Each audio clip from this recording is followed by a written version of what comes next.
Ils détruisent les infrastructures portuaires, ils détruisent les navires amarrés à quai des navires qui ne pourront plus sortir en mer Noire pour tirer leurs missiles de croisière Kalibr sur l'Ukraine. Et les infiltrés russes isolés se retrouvent devant un choix brutal, mourir de faim dans leur cache ou se rendre, tandis que les drones ukrainiens bombardent les ports russes de la mer Noire et que la ligne de front bloque les avancées russes. Plusieurs développements majeurs sont à signaler. Cette semaine, l'Ukraine a anéanti les systèmes de défense antiaérienne qui gardaient le palais de Gelendzhik, estimé à $1 milliard et considéré comme la forteresse de Vladimir Poutine sur la mer Noire. Poutine, de son côté, a menacé de saisir des navires britanniques dans le Pacifique si le Royaume-Uni ordonnait l'arraisonnement d'autres navires russes transportant le pétrole qui finance sa guerre après qu'une opération britannique eut arraisonné un pétrolier russe en juin. Mais commençons par la ligne de front. Des images d'une rare intensité tournées à l'intérieur du centre logistique Wildberries-Dalskoy, dans la région russe de Toula, montrent l'ampleur de la destruction 5 jours après une frappe ukrainienne en profondeur. Naguère un mégapôle grouillant de 200 000 m², l'installation n'est plus qu'une vaste étendue d'acier calciné, de poutres effondrées et de marchandises incinérées. En frappant loin à l'intérieur du territoire ennemi, les opérateurs de drones ukrainiens obtiennent bien plus que des dégâts symboliques, ils perturbent activement les flux de marchandises et infligent de lourdes pertes économiques. L'effet sur la Russie est triple. D'abord militaire. Ces centres alimentent la chaîne d'approvisionnement de la défense, notamment des composants à double usage, servant à fabriquer les drones FPV russes. Ensuite financier et économique, de nombreuses petites entreprises russes stockent leurs marchandises dans ces entrepôts et Wildberries elle-même est lourdement endettée auprès des banques russes. À mesure que ces sites brûlent, la capacité à rembourser ces dettes s'effondre, au point que la Banque centrale russe a dû intervenir. Enfin psychologique. Cela montre au peuple russe que les Ukrainiens peuvent détruire jusqu'à leur mode de vie. Loin derrière la ligne de front, les drones de frappe à moyenne portée ukrainiens maintiennent désormais une surveillance aérienne quasi permanente sur les corridors logistiques de l'arrière. Des images captent le moment exact où un drone rôdeur fond sur un camion-citerne russe exposé et le fait détonner en une gigantesque boule de feu. En transformant les artères d'approvisionnement de l'arrière en zone de tir, les forces ukrainiennes étranglent le flux de diesel, de munitions et d'équipements lourds avant même qu'ils n'atteignent le front. La zone frappée est ce corridor terrestre situé derrière la partie orientale de l'Ukraine occupée par la Russie. Moscou n'y dispose plus d'aucun corridor d'approvisionnement sûr, ni vers l'est de la région, ni vers la Crimée. L'Ukraine domine tout ce secteur grâce à ses drones à moyenne portée. D'autres images, filmées depuis un camion militaire russe en mouvement, montrent la panique d'un équipage tentant en vain d'abattre un drone ukrainien volant à basse altitude. Un mitrailleur ouvre le feu presque au ras du pare-brise. Les traçantes zèbrent le ciel et le drone poursuit sa route, intact. Ces scènes révèlent la crise croissante des défenses antiaériennes russes, contraintes de s'appuyer sur des équipes mobiles de fortune, à visée purement optique, sans suivi automatisé ni radar, face à des cibles rapides et basses. Le fait même que les Russes doivent poster des mitrailleuses jumelées à l'arrière de camions civils dit l'ampleur de la menace. Une vidéo de propagande diffusée pour la première fois par Pyongyang offre un rare aperçu de soldats nord-coréens opérant aux côtés des forces russes lors des combats dans la région de Koursk en mai 2025. Présentée comme une démonstration d'unité, elle coïncide avec l'engagement de Pyongyang à fournir 120 missiles balistiques, 6 lanceurs mobiles et du personnel spécialisé. Mais derrière ce récit officiel se cache une toute autre réalité, documentée par les renseignements occidentaux et ukrainiens. Loin du succès affiché, les unités nord-coréennes déployées au front ont énormément souffert barrières de communication, méconnaissance totale d'un champ de bataille dominé par les drones, taux de pertes élevés. On a noté leur bonne discipline et leurs conditions physiques de base, mais face à une guerre moderne dominée par les drones et des systèmes d'armes complexes, leur capacité d'adaptation, typique d'un entraînement de style soviétique, s'est révélée très insuffisante. Dans la région de Donetsk, d'autres images montrent un artilleur russe tentant d'intercepter un drone FPV ukrainien à coups d'obus tirés au ciel. Le drone agile esquive la salve, bascule brusquement et plonge droit sur la position avant d'exploser, blessant plusieurs occupants. Cela montre qu'il n'existe, du point de vue du fantassin, aucune vraie parade à ces drones. Dans l'oblast de Zaporijjia, les commandants russes ont de fait reconnu leur échec dans une coûteuse campagne d'infiltration de plusieurs mois autour de Novopavlivka.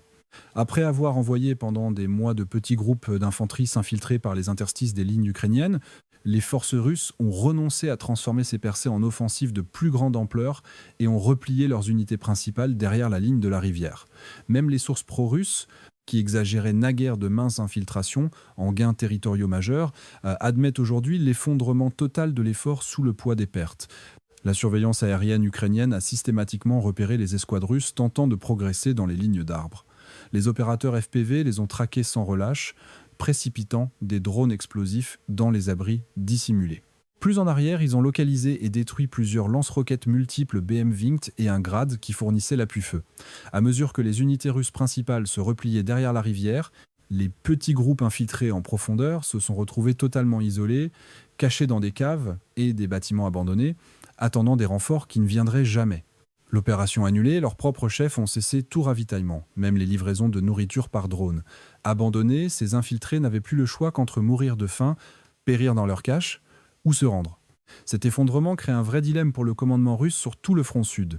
Chaque tentative d'infiltration profonde risque désormais de laisser de petites unités échouer loin en territoire ukrainien.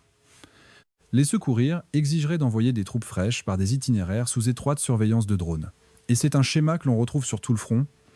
Les Russes poussent ces petits groupes en avant, ils se terrent dans une cave ou des ruines, prennent une photo géolocalisée et font remonter qu'ils ont capturé une zone.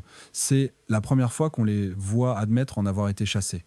Jusqu'à il y a quelques mois, la tendance était à une avance russe très lente, 10, 15, 20 mètres.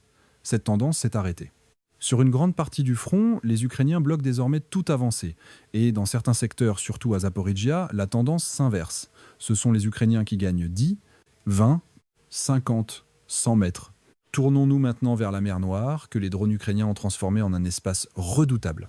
Dans un coup coordonné et historique, les forces ukrainiennes ont mené une frappe nocturne massive contre la base navale russe de Novorossiysk, dernier grand bastion du Kremlin en mer Noire. Opérant à plus de 300 km derrière la ligne de front, elles ont prouvé qu'aucune distance ne protège plus la flotte d'occupation. Les jours où la Russie disposait de ports sûrs en mer Noire sont officiellement terminés.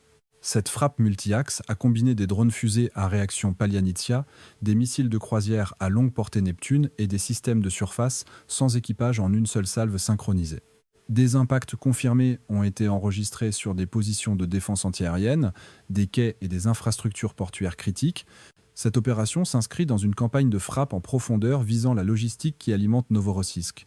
Le mois dernier, une frappe de précision avait déclenché un immense brasier au dépôt d'hydrocarbures de Groushovaya. Installation vitale de transbordement, une cinquantaine d'explosions rapportées avant que des pépanaches n'engloutissent le site. Ces frappes contre les bases ne sont que la pointe d'une campagne bien plus vaste, hautement organisée, menée par les forces de système sans pilote de l'Ukraine. Cette campagne maritime a transformé la mer Noire et la mer d'Azov en zone de blocus de fait pour la navigation russe. Selon le commandant des forces de drone, les équipes de frappe ukrainiennes ont engagé 218 navires russes entre le 6 juillet et début août. Surtout, la navigation commerciale et militaire par le détroit de Kertch a été complètement étranglée pendant 30 jours consécutifs, isolant toujours plus les garnisons russes de Crimée occupée, privées de ravitaillement lourd par voie de mer. Au total, les drones ont engagé 134 navires en mer d'Azov et 84 autres en mer Noire, des cargos transportant du matériel militaire aux pétroliers de la flotte fantôme tentant de contourner les sanctions. Ces images soulignent l'écart technologique grandissant. Près de Gelendzhik, un système Pansir S, un Russe a tiré 3 missiles intercepteurs sur un drone ukrainien approchant les 3, ont manqué et le drone a poursuivi jusqu'à sa cible. En couplant des munitions rôdeuses bon marché à des drones à réaction rapide et à de lourds missiles de croisière, l'Ukraine a neutralisé la flotte russe de la mer Noire sans posséder de marine conventionnelle, réécrivant les règles de la guerre navale moderne. La portée de tout cela pour la défense maritime dépasse le seul conflit. La mer Noire et la mer d'Azov ne sont pas de petits plans d'eau. L'Ukraine a systématiquement isolé la Crimée, chassé les Russes de leur port historique de Sébastopol et les a forcés à se replier sur Novorossiysk où ils se croyaient à l'abri, derrière de multiples défenses. Ces défenses aériennes et navales ont été détruites. Le port a été frappé par des attaques multicouches drones à réaction, roquettes, drones de surface qui ont ravagé les infrastructures, coulé des navires à quai, détruit des sous-marins ainsi que des dépôts logistiques et pétroliers alentour. La guerre navale, à l'échelle mondiale, est sur le point de changer. La campagne de frappe en profondeur paralyse aussi l'infrastructure pétrolière russe. À plus de 1200 km à l'intérieur du territoire, le mythe de la sécurité de l'arrière russe a de nouveau volé en éclats. Des drones à longue portée ont porté un coup dévastateur au vaste complexe de raffinage Taneko, à Nijnekamsk, au Tatarstan, contournant des réseaux de défense antiaérienne en couche pour embraser l'un des pôles de production de carburant les plus avancés de Russie. C'est pas un raid isolé, mais la pièce maîtresse d'une campagne qui paralyse méthodiquement l'économie de guerre russe. Les unités de frappe ont poussé encore plus à l'est, jusqu'à la région de Tyumen, frappant un complexe pétrochimique de Tobolsk fabriquant des composants de carburant pour fusées et de l'essence à haut indice d'octane. Avec plus de 30% de la capacité de raffinage russe paralysée ces derniers mois, les pénuries de carburant s'accumulent, perturbant la logistique militaire et asséchant les revenus d'exportation du Kremlin. Le message reste limpide, chaque installation visée alimente directement la force d'invasion, fabrique de l'armement ou finance la guerre. Chaque conséquence ressentie en Russie découle directement de la décision de Vladimir Poutine de lancer une guerre totale non provoquée. En neutralisant méthodiquement raffineries, nœuds énergétiques et réseaux d'approvisionnement à double usage à des milliers de kilomètres à l'intérieur du territoire, les forces de drones ukrainiennes démontrent que, tant que la Russie poursuit son agression, aucun actif militaire ou économique russe n'est hors d'atteinte. Parmi les drones employés dans ces frappes profondes, le Firepoint FP2, drone de moyenne à longue portée doté d'une charge de 105 kg et d'une liaison satellite, capable de frappes précises à des centaines de kilomètres, le RAM 210, munitions rôdeuses frappant jusqu'à 150 km derrière les lignes, le Hornet, drone à voilure fixe de longue endurance, le Biskavka 2, drone ultra bon marché reconfigurable au front, ou encore des munitions rôdeuses de type Shahed, d'une portée allant jusqu'à 300 km, capables d'emporter 2 charges lourdes à la fois.